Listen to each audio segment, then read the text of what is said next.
queria colaborar aqui com a discussão que nós tivemos juntos agora no Equador e vimos as experiências e como é que as coisas funcionaram. E eu fiquei estarrecido com coisas que eu vi dos colegas teus que lá apresentaram.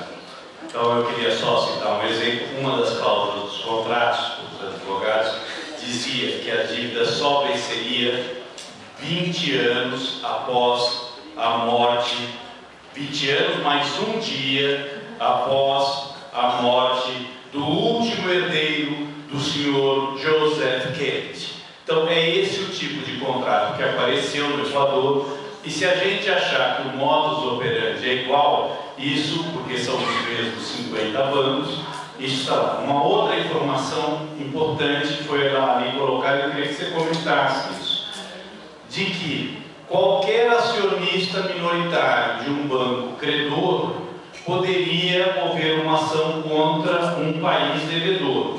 Porém, no contrato está escrito que os cidadãos dos países não poderiam mover ações contra os bancos credores. Só para a gente falar aqui um pouquinho de equilíbrio jurídico e tentar pensar qual é esse guarda-chuva ético.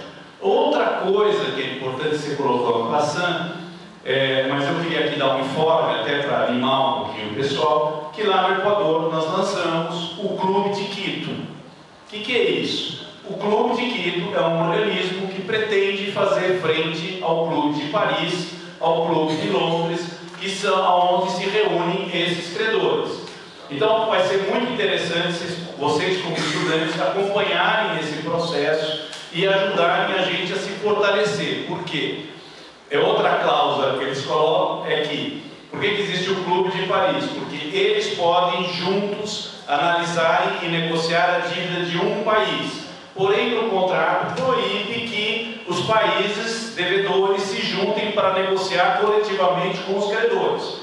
Então, é interessante ver esses desequilíbrios que existem aí para mostrar que existe um caminho muito grande para se ter.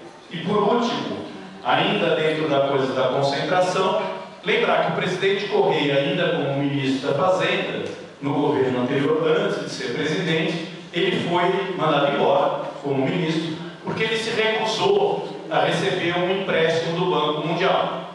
Não é isso? Quer dizer, por quê? Porque esse empréstimo, como disse, são 50 bancos que controlam as 53 mil maiores empresas.